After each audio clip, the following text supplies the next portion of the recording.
বিএলওদের যাদেরকে এই দায়িত্ব দেওয়া হয়েছে এসআইআর এর ফর্ম বিলি সেটাকে কালেক্ট করা এবং ডিজিটাইজেশনের কাজ, আমার কথা হচ্ছে যে এই বিএলওদের যদি আমরা একটা হিসেব মোটামুটি ধরে নিই যে 800 থেকে 1200-র মধ্যে তাদেরকে ফর্ম বিলি করতে হচ্ছে।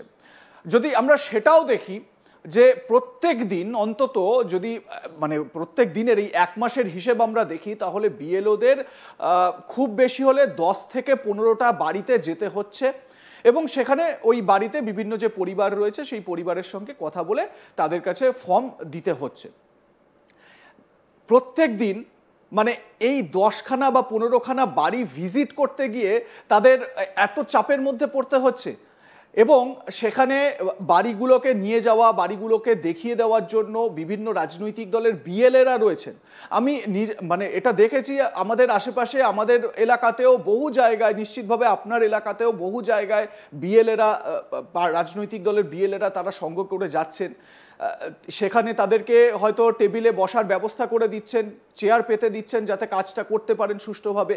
এই রকম ছবিও দেখা গিয়েছে। প্রশ্ন হচ্ছে যে এই 15টা বাড়ি বা 16টা বাড়ি ভিজিট করতে গিয়ে এত সমস্যায় তাদের পড়তে হচ্ছে, এটা কি সত্যি সমস্যা নাকি প্রশ্নটা আরো একবার ঘুরে ফিরে আসে যে এই সমস্যাটাকে ক্রিয়েট করা হচ্ছে? স্বপন, যেটা আপনি একদম সবাইকে তো বুঝিয়ে দিলেন, সমস্যাটা ক্রিয়েট হচ্ছে বলে আমাদের মনে হচ্ছে। এই সমস্যাটা কোনো একটা সমস্যাই নয়, ফার্স্ট অফ অল এটা কোনো সমস্যাই নয়। আমরা শহরে কথা বললাম, বিএলওরা যখন গ্রামে যাচ্ছে, যারা গ্রামাঞ্চল অনেক গেছেন জানেন আপনারা, এবং গ্রামাঞ্চলে যারা দর্শক দেখছেন, একটা বড় গাছের তলায় তার টেবিল চেয়ার লাগিয়ে দিচ্ছে এবং গ্রামের আশেপাশে প্রায় 50-60টা বাড়ির লোকেরা, 60টা বাড়ি মানে প্রায় এক এক গ্রামের এক একটা বাড়িতে কিন্তু 8জন 10জন করে লোক থাকেন, সেখান থেকে সবাই আসছে, সেই ভোটাররা কালেক্ট করে নিচ্ছে। একটা গ্রামে ধরে নিন একটা বুথ, দুটো গ্রাম মিলে একটা বুথ হবে, খুব বেশি হলে 800 থেকে আপনি যেটা বললেন 1200 এই এমিউনাইজেশন ফর্ম বিলি করতে হয়। সেইখানে আপাতত আমরা দেখেছি, যেটা ইলেকশন কমিশন দেখাচ্ছে 99% আমি ধরে নিই প্রায় 100% ফর্ম বিলি হয়েছে এবং আপাতত আপনি নিশ্চিতভাবে আমাদের জানাবেন 40%-এর উপর ডিজিটাইজেশন হয়ে গেছে। এবং অনেক বিএলও আমরা জানি বিভিন্ন, যেমন গ্রামাঞ্চল মানে প্রত্যন্ত গ্রামে, পুরুলিয়ার একদম শেষ অন্তে অথবা বাঁকুড়ার রাঢ় বেঙ্গলে একদম যেখানে মানুষ চলাফেরা মুশকিল, কোনো বাহন নেই, সেই সব জায়গায় যে বিএলওরা আছেন, বেশিরভাগ বিএলওরা হচ্ছে প্রাইমারি স্কুলের মাস্টার মশাই অথবা আমাদের দিদিমণি। তারা কিন্তু পায়ে হেঁটে, সাইকেল চালিয়ে এইগুলো ডিস্ট্রিবিউট করেছে এবং তারা নিয়েছে, এবং এমন কয়েকটা জায়গায় নিশ্চিতভাবে দর্শকরা জানেন যেখানে 100% দেওয়া হয়েছে এবং 100% নিয়ে নিয়েছে বিএলওরা। তারা একটা মাত্র এক সময়ের জন্য টু শব্দটা করেনি। কিন্তু এখানে আমি একটা লার্জ পোর্শন অফ বিএলও দেখতে পাচ্ছি যারা হয়তো কোনো দলের, কোনো রাজনৈতিক দলের মদতপুষ্ট, এবং তারা বলছে আজকে ইসিআই যে সিইও ওয়েস্ট বেঙ্গল আছে তাদের অফিস ঘেরাও করবে, তাদের এই চাপ ওরা নিতে পারছে না।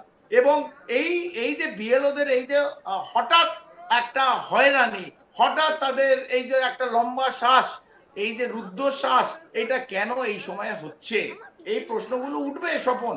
এবং তারা বলছে আমরা সিইও অফিস ঘেরাও করব। যারা বিলি করে দিল তাদের এই 1000-1200টা ফর্ম নিতে হবে, নিয়ে ডিজিটাইজ যদি করতে হয় ডিজিটাইজ করতে হবে, এটা কাজ। সেই কাজে যদি তারা এখন পিছু পাওয়া হয়, সেটা ইসিআই কে জানাতে পারে। 4 তারিখ লাস্ট ডেট, 4 তারিখটা ইসিআই যদি ভাবে সত্যি পশ্চিমবাংলায় এত অসুবিধে, অন্য রাজ্য ছেড়ে তারা 3 দিন পশ্চিমবাংলার জন্য বাড়ি দিতে পারতো, 4 দিন বাড়ি দিতে পারতো।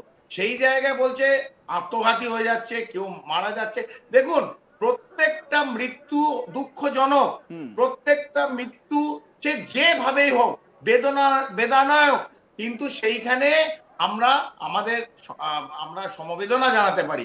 কিন্তু একটা কাজ চলছে, যে কাজটা চলছে এটা বৃহত্তম, শুধু পশ্চিমবাংলার কাজ নয়, আমাদের ভারতবর্ষের কাজ। কর্নেল চৌধুরী, এই যে মৃত্যুর কথা বলা হচ্ছে, অসুস্থ হওয়ার কথা বলা হচ্ছে, যেই মানুষটি অসুস্থ হয়ে পড়েছেন, যার সেরিব্রাল স্ট্রোক হয়েছে, তার এমনিতেও মানে তিনি যদি সেরিব্রাল স্ট্রোক হওয়ার থাকতো তাহলে তার এমনিতেও হতো। এসআইআর কে যেহেতু এই সময়ের মধ্যে কাজ করতে হচ্ছে, সেই কারণে সেইটাকে একটা অজুহাত হিসেবে দেখানোর একটা প্রচেষ্টা কি হচ্ছে।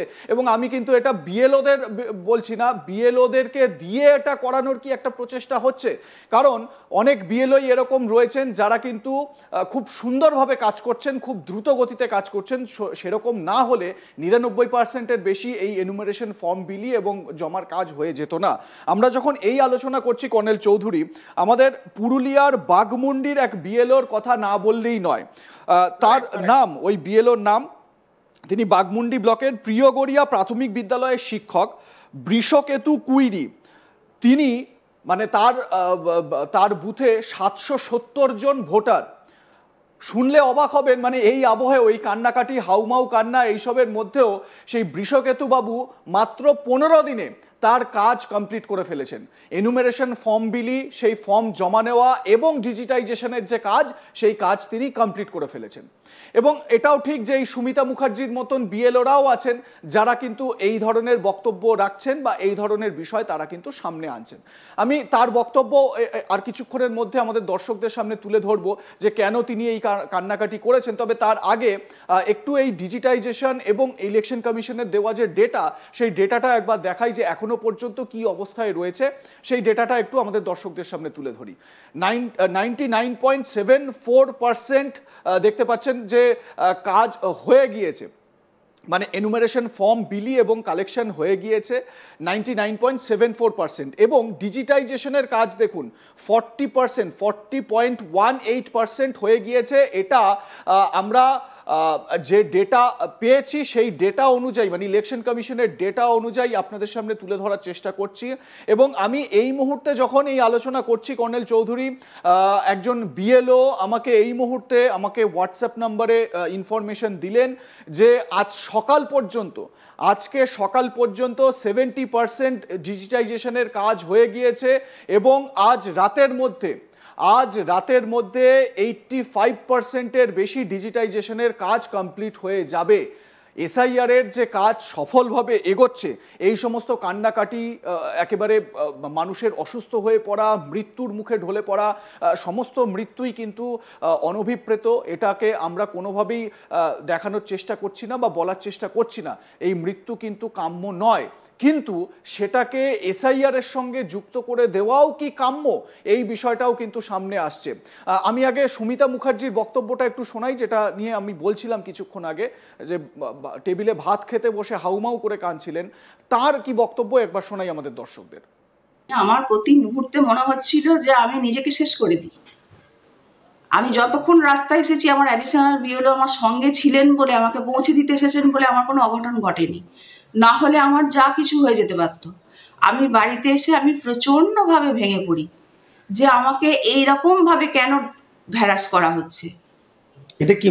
যেখানে সুপারভাইজার বলছে যে আপনি চলে আসুন, সুপারভাইজার বলছেন আপনি তো এন্ট্রি যথেষ্ট করেছেন, সেখানে আপনি যাবেন না। সুপারভাইজার বললেন ওনাকে ছেড়ে দিন, উনি অসুস্থ, তা সত্ত্বেও কিন্তু এই ব্যাপারটা ডিলে করলো ওরা।